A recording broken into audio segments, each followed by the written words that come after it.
आखिर ब्रह्माण्ड कति ठूलो छ, यो कहाँसम्म फैलिएको छ, यसको केन्द्रबिन्दुमा के छ र त्यो कहाँ छ, यहाँ कति तारा र ग्रहहरू रहेका छन्।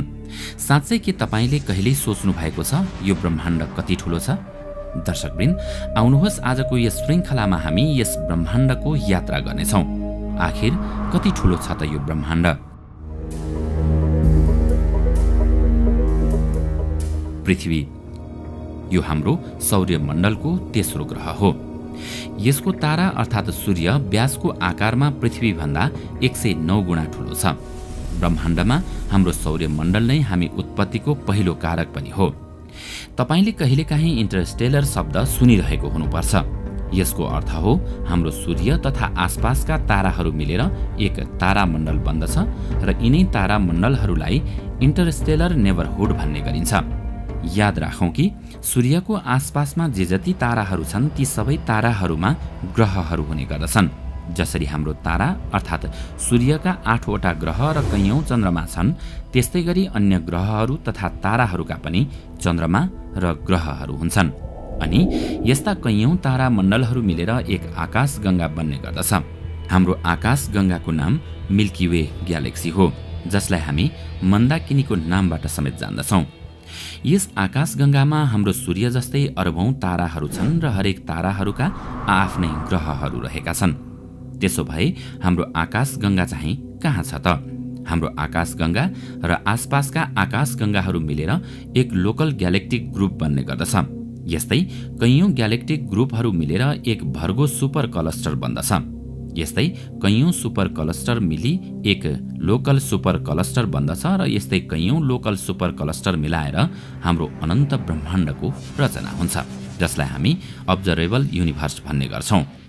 त्यसो त यस ब्रह्माण्डमा कति आकाशगंगा छन्, कति ताराहरू छन् अनि कति ग्रह उपग्रहहरू रहेका छन्, यिनलाई कहिल्यै पनि संख्यामा बताउन सकिँदैन। हामीलाई यस विशाल सृष्टिको बारेमा अझै धेरै कुराहरू थाहा छैन, किनकि हामी ब्रह्माण्डमा निर्धारित सीमासम्म मात्रै देख्न सक्छौं। कैयौं वैज्ञानिक तथा धार्मिक किताबहरूका अनुसार जति पनि ब्रह्माण्डको बारेमा हामी जानकार छौं ती केवल एक महासागरको थोपा सरह हुन्, अर्थात् हाम्रो यस ब्रह्माण्डको पनि महाब्रह्माण्ड हुन सक्छन्। अब यहाँ प्रश्न उठ्छ कि तारा, ग्रह, म्याटर तथा टाइम आखिर कसरी अस्तित्वमा आए त? यसलाई सुल्झाउन महाविस्फोट सिद्धान्त अर्थात् बिग ब्याङ थ्योरी प्रतिपादन गरिएको छ, जसलाई महान वैज्ञानिक स्टेफेन हकिङले सुझाएका हुन्। अझ पनि यस सिद्धान्तमा सम्पूर्ण विज्ञान जगतले विश्वास गर्ने गर्दछ। आखिर के हो त बिग ब्याङ थ्योरी? आजभन्दा करिब 13 अर्ब वर्ष पहिले ब्रह्माण्डमा कुनै समय नै थिएन। त्यसबेला ब्रह्माण्ड एकदम शून्य थियो, केही पनि निर्माण भएको थिएन। पूरै सृष्टिमा केवल अँध्यारो मात्रै थियो, सबै चिज स्थिर थिए। यही क्रममा एक बिन्दुबाट महाविस्फोट भयो र बिस्तारै बिस्तारै सबै ब्रह्माण्डहरूको उत्पत्ति हुन थाल्यो।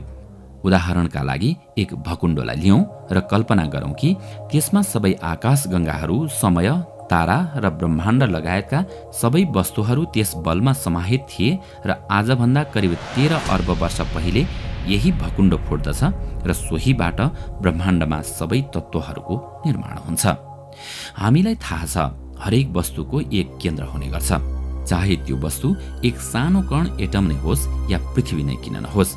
यो हामी सबैलाई थाहा भएको कुरा हो। सबैको केन्द्र एक न एक बिन्दुमा अवश्य रहेको हुन्छ। त्यसो भए यस ब्रह्माण्डको केन्द्र कहाँ होला त? जब हामी ब्रह्माण्ड शब्दको प्रयोग गर्छौं तब यसमा दुईवटा अर्थ निस्कन्छन्। पहिलो इन्टायर युनिभर्स यानि कि समग्र ब्रह्माण्ड र दोस्रो अब्जर्भेबल युनिभर्स अर्थात् दृश्य ब्रह्माण्ड। यदि पुरै युनिभर्सको बारेमा कुरा गर्ने हो भने हामीलाई अझसम्म पनि यो कति ठूलो छ भन्ने तथ्य थाहा छैन। यो अनन्त छ या यसको कुनै अन्त पनि छ भन्ने तथ्य अझै पत्ता लगाउन सकिएको छैन। यस विषयमा खगोलशास्त्रीहरूमा समेत एकमत छैन। अब दोस्रो अब्जर्भेबल युनिभर्सको कुरा गर्ने हो भने यो युनिभर्सको केवल त्यो भाग हो जहाँबाट प्रकाश अहिलेसम्म हामी समक्ष आइपुगेको छ। सामान्यतया हामी जब युनिभर्सको कुरा गर्छौं तब हामी अब्जर्भेबल युनिभर्स तथा दृश्य ब्रह्माण्डको बारेमा कुरा गरिरहेका हुन्छौं। त्यस्तै प्रकारले जब हामी इन्टायर युनिभर्सको कुरा गर्छौं भने तब हामी अब्जर्भेबल युनिभर्स तथा दृश्य ब्रह्माण्डको अन्तिम बिन्दुको कुरा गरिरहेका हुन्छौं। आशा छ कि अब तपाईँले इन्टायर युनिभर्स र अब्जर्भेबल युनिभर्सको बारेमा थाहा पाउनुभयो होला। अब सबैभन्दा पहिले समग्र ब्रह्माण्डको केन्द्र कहाँ छ भन्ने विषयमा थाहा पाउने प्रयास गरौँ। त्यसपछि हामी अब्जर्भेबल युनिभर्सको केन्द्र थाहा पाउनेछौँ। खगोलशास्त्रीहरूका अनुसार यस समग्र ब्रह्माण्ड अर्थात् इन्टायर युनिभर्समा त्यस्तो कुनै पनि बिन्दु रहेको छैन जसलाई यसको केन्द्र भन्न सकियोस्, किनकि यो हरेक दिशामा समान रूपले फैलिएको छ।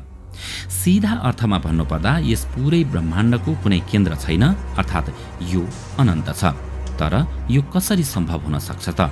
किनकि हामीलाई यो कुरा राम्रोसँग थाहा छ कि विस्फोट जुनसुकै प्रकारको भए पनि त्यसको कुनै न कुनै एक केन्द्र अवश्य नै रहेको हुन्छ जहाँबाट त्यसका विस्फोटक पदार्थ फैलिने गर्दछ। उदाहरणका लागि तपाईँ एक बमलाई लिन सक्नुहुन्छ। आजभन्दा 14 अर्ब वर्ष पहिले यस ब्रह्माण्डको उत्पत्ति एक बिग ब्याङकै विस्फोटबाट भएको मानिन्छ। त्यसैले यसको कुनै केन्द्र हुन सक्दैन भन्ने कुरामा कुनै सत्यता छैन। हामीलाई लाग्छ कि कुनै न कुनै ठाउँमा यस ब्रह्माण्डको केन्द्र अवश्य होला। तर तपाईँले यस कुरामा ध्यान दिनु जरुरी छ कि बिग ब्याङ र साधारण बमको विस्फोटमा धेरै फरक हुन्छ। यदि मैले तपाईँलाई एक बमको विस्फोट कहाँ हुन्छ भनेर सोधेँ भने तपाईँले सीधा जवाफ दिनुहुनेछ कि त्यो बम विस्फोट स्पेसमा हुन्छ, अर्थात् यहाँ विस्फोट हुनका लागि स्पेस पहिलेदेखि नै रहेको हुन्छ। तर बिग ब्याङसँग त्यस्तो कुनै पनि थिएन, अर्थात् बिग ब्याङ भन्दा पहिले कुनै स्पेस नै थिएन। त्यसैले बिग ब्याङ कहाँ भयो भनेर प्रश्न गर्नु नै गलत हुनेछ, किनकि कहाँ भन्ने शब्दले स्पेसलाई नै दर्शाउँछ। तपाईँले पढेको र सुनेको हुनुपर्छ कि बिग ब्याङ भन्दा पहिले यो ब्रह्माण्ड एक सानो कणको रूपमा रहेको थियो जसमा एक भयङ्कर विस्फोट भयो अनि यस ब्रह्माण्डको जन्म अर्थात् उत्पत्ति हुन पुग्यो।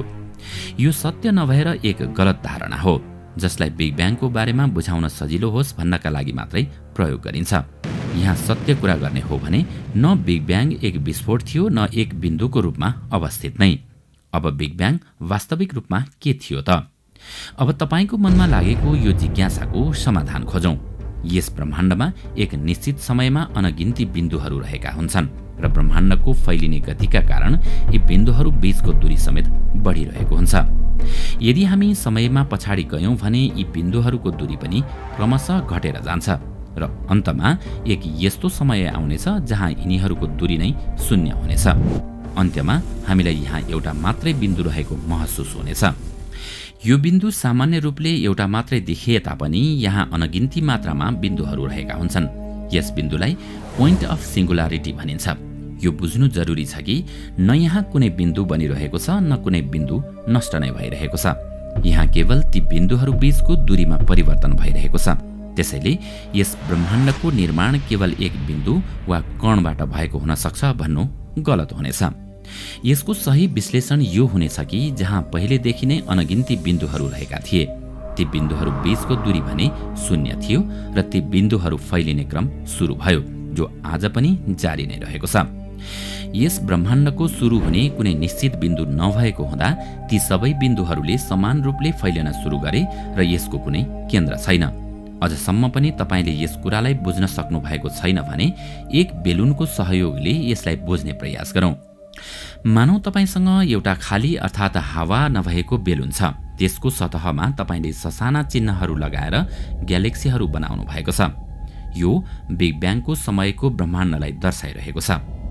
जब तपाईँ त्यस बेलुनमा हावा भर्न सुरु गर्नुहुनेछ तब बेलुनमा तपाईँले लगाउनु भएका चिन्हहरू टाढा टाढा गइरहेका हुन्छन्, अर्थात् ती पोइन्टहरू समान रूपले एक अर्कोबाट टाढा गइरहेको पाउनुहुन्छ।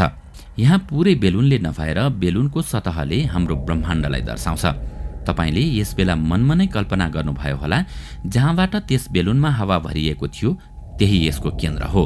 तर त्यो यसको केन्द्र होइन, जुन कुरा तपाईँले भिडियोमा फुलेको बेलुन हेरेर पनि बुझ्नुभयो होला। त्यसो भए यसको केन्द्र कहाँ हुन सक्छ त? अब तपाईँले बेलुनलाई चारैतिर घुमाउनु भयो भने सबै बिन्दु आफैमा केन्द्र बन्न सक्छ, किनकि यहाँ तपाईँले कुनै निश्चित केन्द्र बिन्दु पाउनुहुने छैन। यथार्थमा यस ब्रह्माण्डको कुनै केन्द्र छैन। अब अब्जर्भेबल युनिभर्स अर्थात् दृश्य ब्रह्माण्डको बारेमा कुरा गरौँ।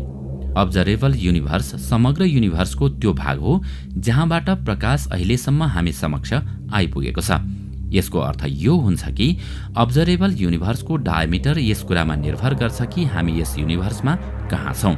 हाम्रो अब्जर्भेबल युनिभर्स ती अब्जर्भेबल युनिभर्सभन्दा फरक होला जो हामीभन्दा 100 प्रकाश वर्ष टाढा रहेका छन्, किनकि तिनीहरूको ग्रहसम्म जुन प्रकाश पुगेको छ त्यो हामीसम्म आउन सकेको छैन।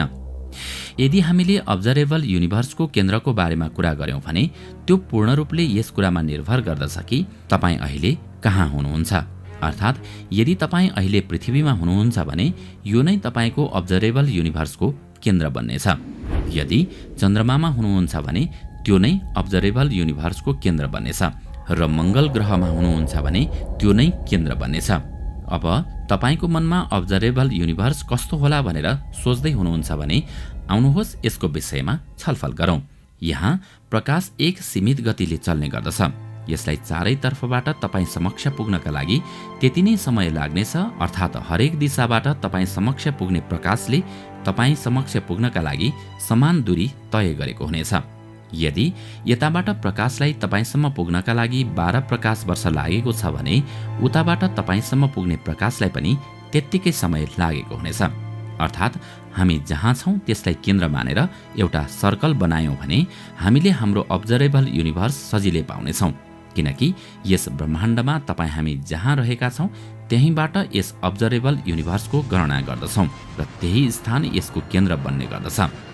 सामान्य अर्थमा बुझाउनु पर्दा हामी पृथ्वीवासीहरूका लागि यो नै अब्जर्भेबल युनिभर्सको केन्द्र हो।